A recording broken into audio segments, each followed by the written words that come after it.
Halo Sobat Kamus Bola, ya kembali kabar kedatangan Patrick Kluivert ke Indonesia disambut antusiasme tinggi. Namun, kejutan muncul ketika Shin Tae-yong, mantan pelatih timnas Indonesia, turut hadir di momen itu. Apa yang sebenarnya terjadi?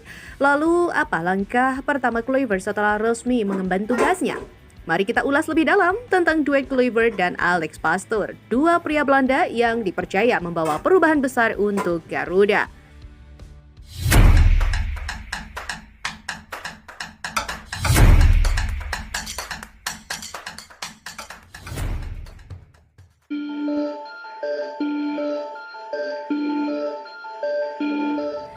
Langsung saja untuk informasi yang pertama, Shin Tae-yong tiba-tiba muncul saat kedatangan Patrick Kluivert di Indonesia. Kehadiran Shin Tae-yong di sela-sela kedatangan Patrick Kluivert menjadi tanda tanya besar. Apakah ini bentuk dukungan langsung ataukah Shin memiliki pesan tersirat bagi penerusnya? Meski kini berstatus mantan, Shin Tae-yong tetap menjadi figur yang dihormati berkat kontribusinya selama ini. Momen ini memicu spekulasi mulai dari simbol estafet hingga pembuktian persahabatan di dunia sepak bola. Bekas pelatih timnas Indonesia Shin Tae-yong muncul di hadapan publik jelang kedatangan Patrick Kluivert di Indonesia. Dia mengucapkan terima kasih ke Ketua Umum PSSI Erick Thohir.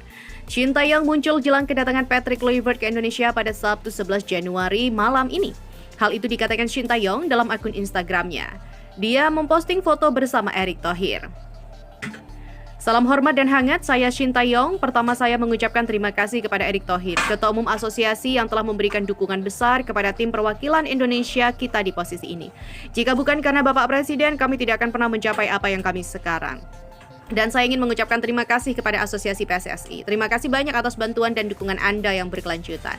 Kami juga ingin mengucapkan terima kasih kepada pelatih kami. Ada banyak situasi sulit, tetapi saya tahu bahwa saya selalu bekerja sama dengan para pemain untuk hasil yang baik.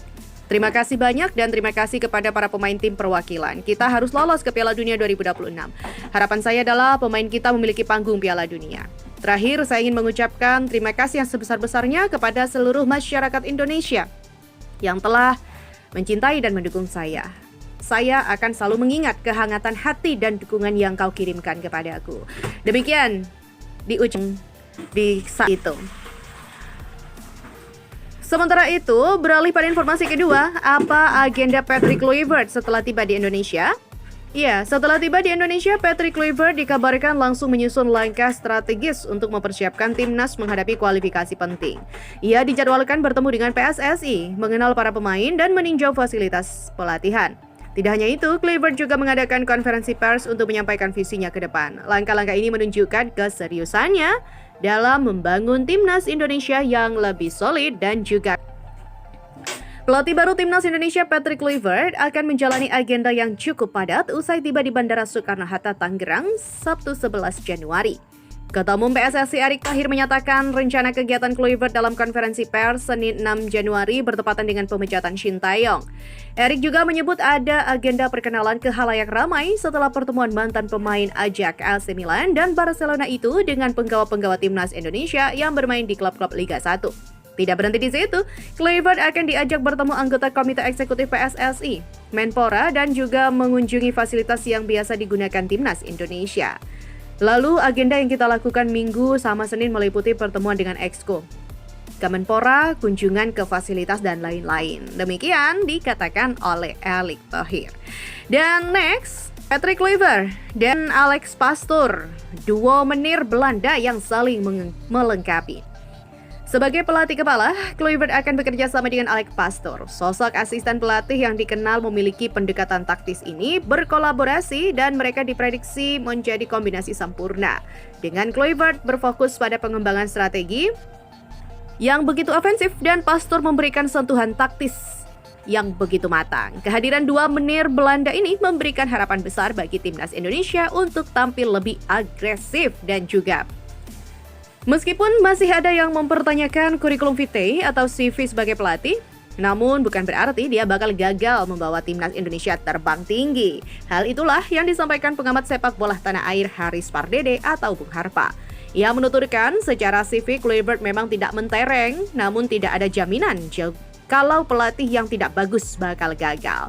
Bung Harpa juga memberikan contoh Jose Mourinho. Awalnya ia hanya translator di eranya Louis van Gaal dan Bobby Robson.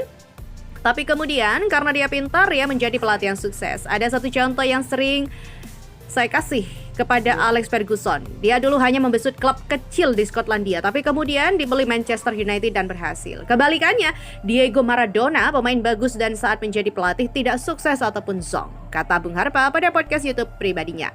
Bung Harpa menambahkan, jadi jika dilihat dari CV Kluivert sebagai pemain, dia mentereng dan sebagai pelatih selama ini kurang. Tapi apakah sebagai pelatih timnas Indonesia pasti gagal? Oh, belum tentu juga ya.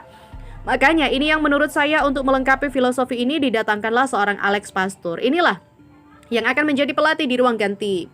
Demikian ujarnya. Kombinasi yang menjanjikan perpaduan antara nama besar Kluivert dengan kemampuan taktikal Pastoor diharapkan bisa menciptakan sinergi yang positif. Dan kombinasi ini diharapkan mampu menjawab tantangan yang akan dihadapi oleh timnas Indonesia, terutama dalam menghadapi kualifikasi Piala Dunia 2026. Bung Harpa menjelaskan bahwa Pastoor memiliki track record yang sangat luar biasa. Pelatih berusia 58 tahun ini memang orangnya agak sedikit independen, agak sedikit idealis, tapi memang ya dia sudah membuktikan sangat sukses dalam membaca permainan dan juga dalam mapping tim. Terbukti 3 kali dia membawa tim Eerste Divisi promosi ke Eredivisie. Ini akan menciptakan situasi yang unik karena Dani Lanza dan Alex Pastoor adalah orang bawaan Erick Thohir. Di situ nanti manajemen konflik harus dijaga dengan baik karena bagaimanapun juga Patrick Kluivert adalah kepala pelatih yang harus dihormati.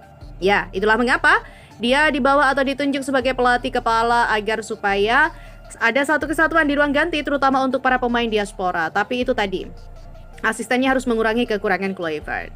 Dan tentunya ada harapan besar rakyat Indonesia. Sepak bola Indonesia memiliki basis penggemar yang sangat besar. Mereka berharap kehadiran Kluivert dan tim pelatihnya bisa membawa angin segar dan prestasi baru bagi timnas Indonesia. Tantangan terdekat yang dihadapi adalah laga lanjutan fase grup C putaran ketiga kualifikasi Piala Dunia 2026 zona Asia.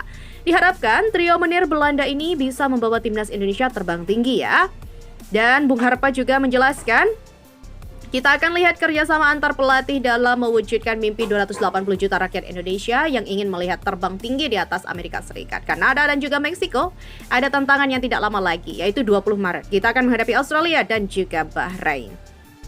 Perjalanan baru timnas Indonesia di bawah komando Patrick Kluivert telah dimulai. Dengan dukungan penuh dari PSSI, pemain dan para fans, harapan besar untuk mencapai prestasi gemilang kini berada di pundak dua Belanda ini. Akankah mereka mampu membawa Garuda terbang lebih tinggi? Hanya waktu yang akan menjawab. Namun, semangat perubahan telah dirasakan sejak langkah pertama mereka di tanah air. So guys, nantikan informasi selanjutnya dan yang terupdate pastinya hanya di Kamus Bola.